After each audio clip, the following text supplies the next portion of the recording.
Olá, eu sou Luiz Carlos Canceller, candidato a reitor pelo movimento A UFSC Pode Mais, junto com a minha vice, a professora Lacoque. Nesse nosso primeiro contato, eu quero trazer a você um forte abraço e contar um pouco da minha história. Eu nasci em Tubarão e tenho 57 anos. Meu pai era operário e minha mãe costureira. Em 1977, eu ingressei no curso de Direito, aqui da UFSC, onde participei do movimento estudantil.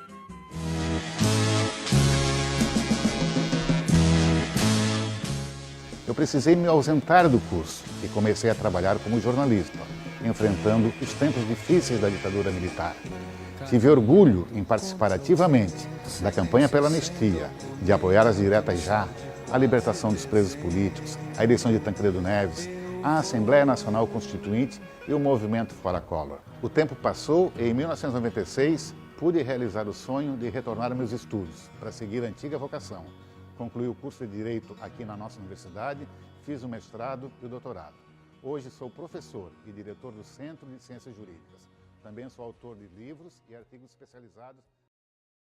E começamos a edição desta quinta-feira do Bom Dia Brasil falando da operação da Polícia Federal, operação que acontece agora de manhã em Santa Catarina e em Brasília contra pessoas suspeitas de fraudes no ensino à distância. Mas é roubalheira para tudo que é lado, né? Os suspeitos, nesse caso aí, teriam movimentado 80 milhões de reais. O reitor da Universidade Federal de Santa Catarina foi preso. A Polícia Federal prendeu hoje cedo, em Florianópolis, o reitor da Universidade Federal de Santa Catarina. E já está no presídio masculino de Florianópolis, o reitor da Universidade Federal de Santa Catarina. Luiz Carlos Canceller de Olivo, o Cal está morto. Nas estatísticas oficiais, a morte de Cal será contada como suicídio. Mas ninguém se iluda. Mãos visíveis, não será necessário identificá-las prendendo alguém, constrangendo alguém, porque todos nós sabemos quem são. E mãos invisíveis, muitas mãos invisíveis, o empurraram das alturas.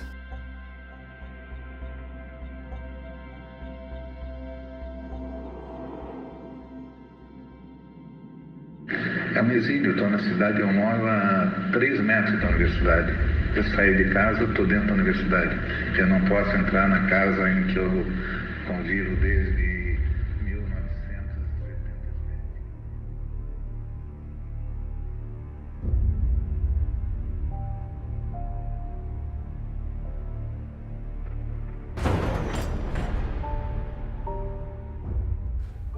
Se eu pudesse resumir numa só palavra, eu diria que Canceller era um homem bom, um homem de bom coração, um homem generoso, um homem que nunca fez mal a ninguém.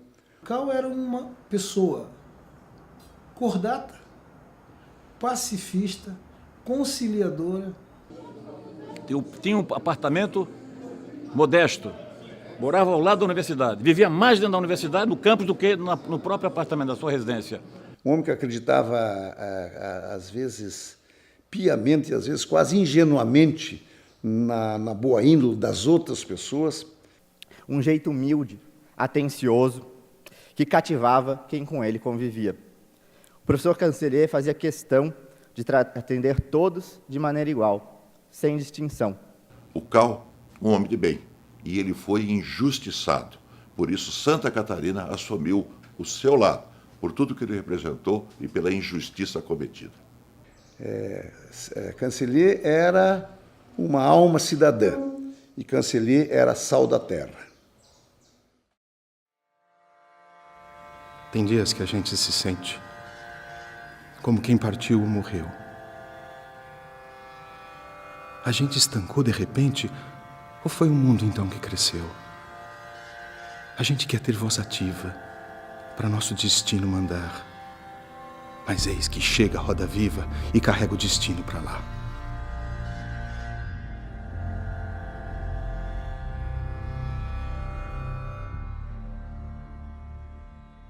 Devemos lembrar que a tragédia de ontem não foi um acidente. Um desafeto político, uma denúncia deturpada, um processo arbitrário conduzido por uma delegada, possivelmente inconformada por ter sido afastada da Lava Jato.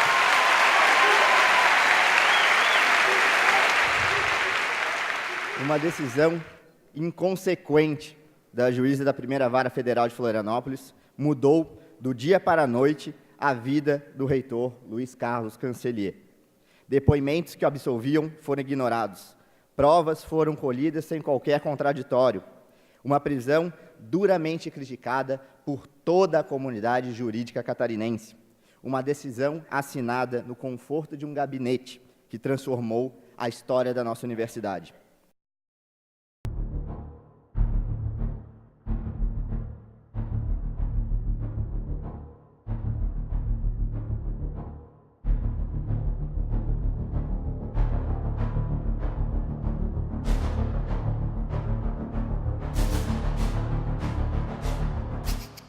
O que houve foi um atentado, se não ao Estado Democrático de Direito, a um cidadão de bem, a um cidadão que não tinha antecedentes criminais, a um cidadão que não era réu e que morreu não sendo réu. Um cidadão acusado de obstrução de justiça, enquanto o assunto ainda não estava no âmbito da justiça. Então, sim, um atentado grave a um cidadão. Isso aí nós temos muito, é o legado da ditadura também, que sobrou para nós. Essa história da inversão do ônus da prova.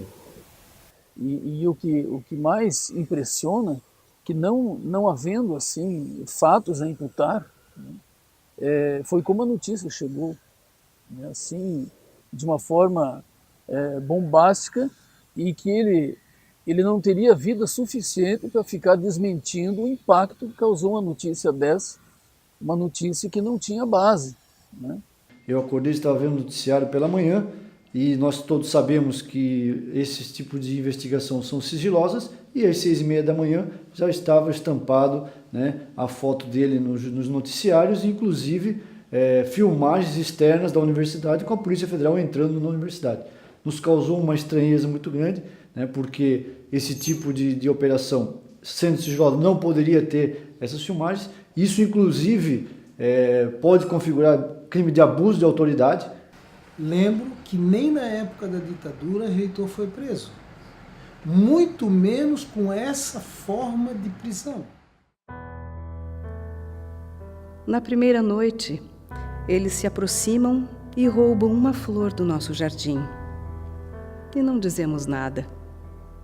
Na segunda noite, eles já não se escondem, pisam as flores, matam nosso cão e não dizemos nada. Até que um dia, o mais frágil deles entra sozinho em nossa casa, rouba-nos a luz e, conhecendo o nosso medo, arranca-nos a voz da garganta. E já não podemos dizer nada.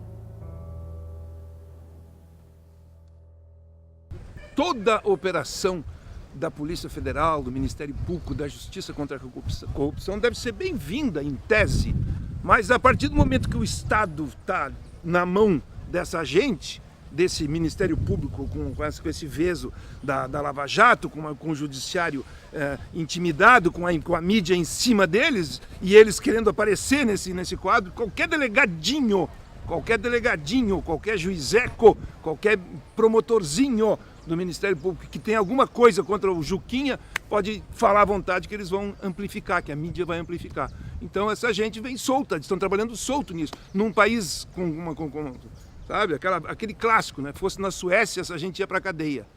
A ética jornalística, eu acho que foi sepultada, né, nesse processo, porque a ética jornalística, se pegar tanto do ponto de vista da sua teoria, quanto do ponto de vista dos códigos deontológicos aqui em toda parte do planeta, diz para seguir algumas coisas básicas.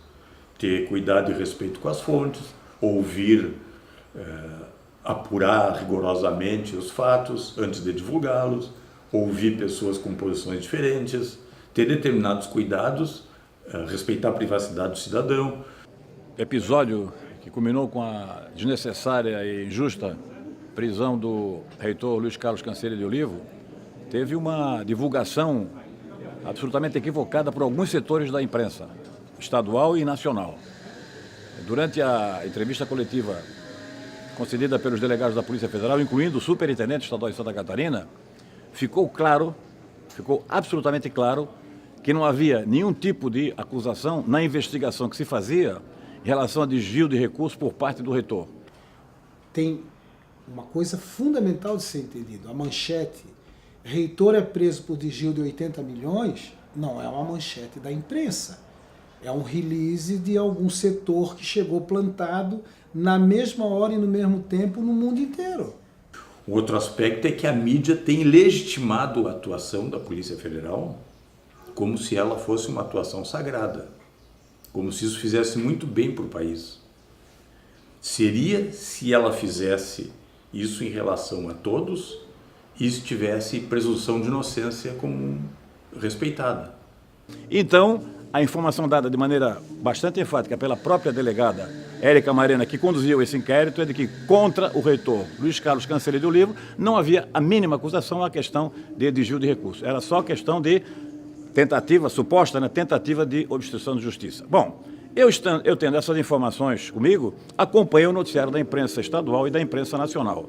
E fiquei realmente horrorizado, fiquei até indignado como jornalista e como cidadão com a deturpação da informação. Porque durante a entrevista, várias informações foram dadas. E uma delas é de que a investigação era relativa a 350 mil reais, supostos 350 mil reais, que envolviam a suposta irregularidade, e que o programa inteiro, de 2006 a 2016, teria envolvido 80 milhões de reais em todo o território nacional.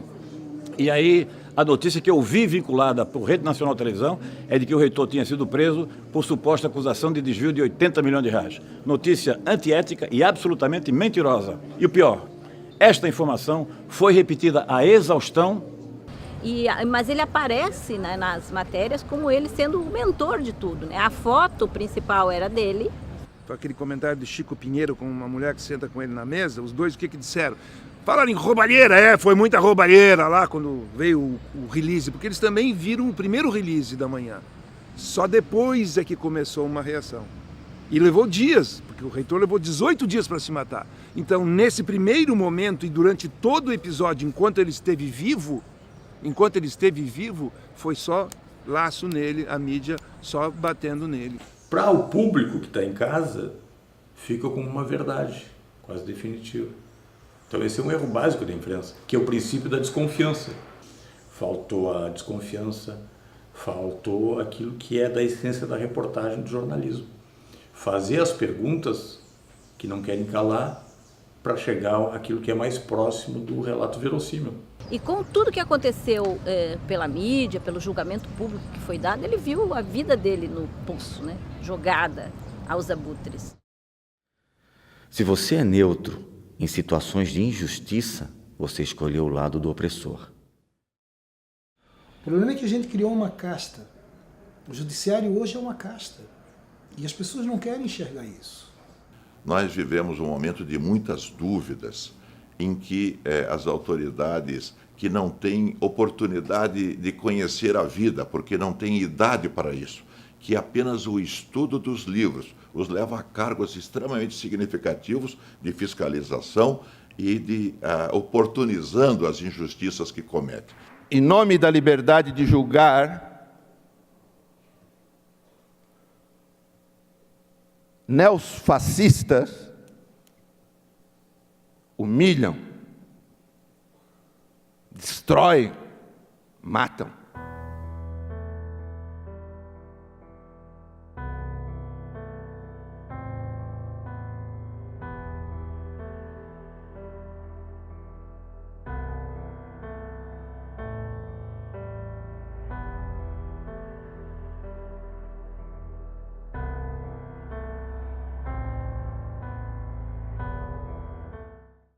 A prisão temporária. Nós temos que identificar inicialmente a presença de um dos crimes expressamente previstos no artigo 1º, inciso 3º dessa lei. Significa dizer que, para que alguém possa ser preso em razão de uma prisão temporária, ele tem que ter cometido um daqueles crimes determinados. Fora isso, essa prisão está absolutamente excluída. Claro, além dessa possibilidade, havendo esse preenchimento desse requisito, aí tem que se verificar se essa prisão é imprescindível, e essa imprescindibilidade tem que ser dita tanto por quem pede, ou seja, polícia ou Ministério Público, como por quem concede, que é o juiz. Para decretar uma prisão temporária, são necessários delitos graves, como homicídio, estupro, tráfico de drogas. Aí sim, caberia prisão temporária para investigação. Nesse caso, como os delitos que estavam sendo descritos pela autoridade policial não eram delitos graves, ou seja, no nosso entender que não caberia prisão temporária, o procedimento seria intimar as pessoas que estão sendo investigadas para que depusessem, né, e prestassem os seus esclarecimentos, né. E o pior, a autoridade policial foi fazer uma entrevista coletiva sem sequer saber o outro lado, porque enquanto o nosso cliente estava depondo, a autoridade policial estava dando a entrevista coletiva sem saber quais as provas e o que aconteceu com ele, qual foi o procedimento que ele adotou, e dizendo coisas que no nosso entender são inverdades e que isso acaba por desprestigiar o processo penal. Vira um processo penal do espetáculo. Chegando no dia seguinte, eu fui no primeiro horário da manhã, consegui conversar com ele e ele estava bem mais abatido. Ele estava aparentando alguns sintomas, ele estava suando demasiadamente, ele apresentava tremor, ele me disse que estava com taquicardia, o que me assustou bastante. Eu comuniquei a ele que eu iria tentar ver da possibilidade de levar o médico dele, né, o cardiologista que o acompanhou nesse período todo, e disse que voltaria à tarde. A pedido do Gelson e dos familiares, eu fui avaliá-lo na penitenciária de Florianópolis, né, no dia seguinte à prisão, porque estavam um pouco preocupados com alguns sintomas que ele vinha apresentando durante a sua detenção. Ele estava vestindo aquela roupa característica dos presidiários, né, aquele uniforme alaranjado, pijama alaranjado, e estava algemado no momento que eu examinei. Mãos que em nada parecem saber que a prisão, em toda circunstância, é desonrosa, à exceção das prisões nas ditaduras, dos presos políticos. Em nada parece saber que abate, constrange e humilha examinar alguém em corpo nu, vesti-lo em roupa de prisioneiro, e que tudo isso adentra pelo terreno da barbárie, ainda mais quando se faz sem flagrante, sem sentença e antes mesmo de ser réu. Se o penhor dessa igualdade conseguimos conquistar com um braço forte, em teu seio, ó liberdade, desafia o nosso peito à própria morte.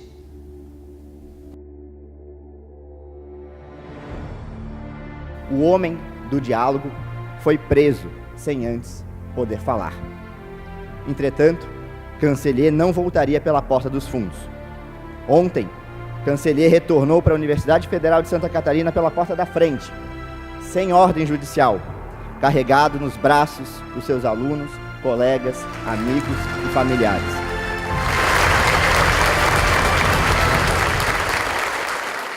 A civilização se construiu quando alguns homens se voltaram, entende, por um ato de compaixão com o sofrimento do outro.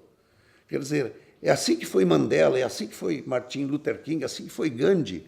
Eles não eram homens de guerra, eles eram homens da tolerância. Então ele deixou um legado e deixou uma série de coisas que nós devemos cuidar para não cometer. Nunca abandonar amigo. Amigo não abandona amigo. Não violente teus filhos, mãe gentil. Dê a eles a chance de mostrar que são sinceros os gestos de quem te ama. Que nenhuma voz cale. Levaram quem era conciliador e quem quer ódio e violência brilha. Não é assim, ó Mãe Liberdade. Sabes que teus filhos não fogem à luta. Sabes disso, ó Mãe Gentil. Levaram quem beijava teu rosto, quem ao teu lado construiu na luta a tua defesa, e quem deveria abrir suas asas sobre nós, nos fere. Há um punhal sobre teu peito, ó Liberdade, que o fascismo padeça diante da verdade. Um filho teu que nunca fugiu da luta partiu. Partiu repleto de sonhos, partiu amando sua casa. A mesma casa que fora proibido de entrar. Acorda, Mãe Gentil, Não deixa teus filhos sozinhos. Reage, Brasil. O Cal sempre foi um professor e morreu como professor, nos dando a última lição. A última lição do nosso mestre foi de que contra a mais absoluta injustiça, que contra o terrorismo de Estado, só a tragédia pode chamar a atenção de uma população que vive uma histeria coletiva. Quando a humanidade errou e não parou Hitler no momento certo, quando a humanidade errou e não parou Mussolini no tempo certo, e fiquei pensando, eles estão de volta. Será que nós vamos errar de novo e vamos deixar ele tomar o poder? Porcos e homens se confundem. Fascistas e democratas usam as mesmas togas. Eles estão de volta, temos que pará-los. Vamos derrubá-los novamente. Obrigado.